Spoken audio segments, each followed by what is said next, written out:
Tere! Vaatame üle top 6 tähelepanekut 2022 aasta pinnaveeseisundi tulemustest. Võrtsjärve ökosüsteem on väga stabiilne.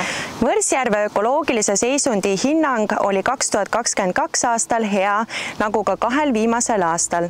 Järves puuduvad ulatuslikud veeõitsengud ja ka settepinda iseloomustavad head hapnikuolud. Lisaks olid heas seisundis ka füüsikalis-keemilised näitajad. Viimase 3 aasta hea seisund annab tunnistust Võrtsjärve ökosüsteemi suurest stabiilsusest. Peipsi järve ja Pihkva Lämmijärve veekogumite seisund ei muutunud. Peipsi järve veekogum on 3. aastat stabiilselt püsinud kesises ökoloogilises seisundis. Pihkva Lämmijärve veekogum on aga püsinud halvas seisundis.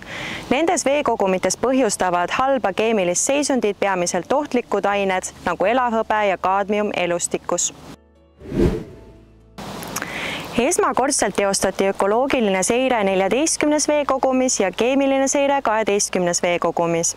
Igal aastal lisandub juurde esmakordselt seiratavaid veekogumeid. Need andmed võimaldavad anda üha rohkematele veekogumitele usaldusväärse seisundi hinnangu ning saada ülevaatlikku pilti tegelikust olukorrast. Samuti annab see võimaluse pöörata tähelepanu probleemkohtadele ning välja töötada vajalikke meetmeid seisundi parandamiseks. Tegelik ökoloogiline seisund paranes 19 veekogumis ja keemiline seisund 1 veekogumis. Peamisteks paranenud ökoloogilise seisundi näitajateks olid suurselgrootud, kalastik, füüsikalis-keemilised elemendid ja fütopentos. Asjaolu, et mitme veekogumi seisund paranes, viitab rakendatud meetmete efektiivsusele.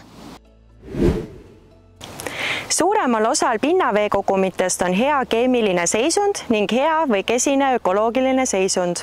2022 aastal oli heas keemilises seisundis veekogumeid ligi 10% rohkem kui halvas. Halva keemilise seisundi näitajateks on ülekaalukalt elavhõbe kalas. Halvas või väga halvas ökoloogilises seisundis veekogumeid on suhteliselt vähe, kõigest 10%.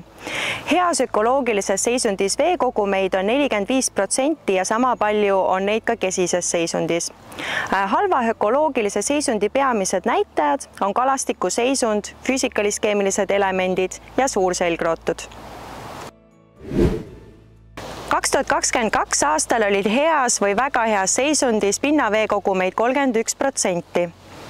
Möödunud aastal hinnati 744 pinnaveekogumist 31% heasse või väga heasse seisundisse. Jõgede hea seisundi saavutamise üheks peamiseks takistuseks on paisud. Suurematest jõgedest on tänaseks olulises ulatuses kaladele liikumiseks avatud Pirita jõgi, kus me tänagi viibime, ja Põltsamaa jõgi. Samuti toimus suur läbimurre Sindi paisu avamise järel Pärnu jõestikus. Peamine koormus järvedes ja rannikuvees on aga toitained ja ohtlikud ained, kuhu need peamiselt jõgede kaudu kanduvad ja akumuleeruvad. Toitaine koormus on kaasa toonud veekogude ulatusliku eutrofeerumise.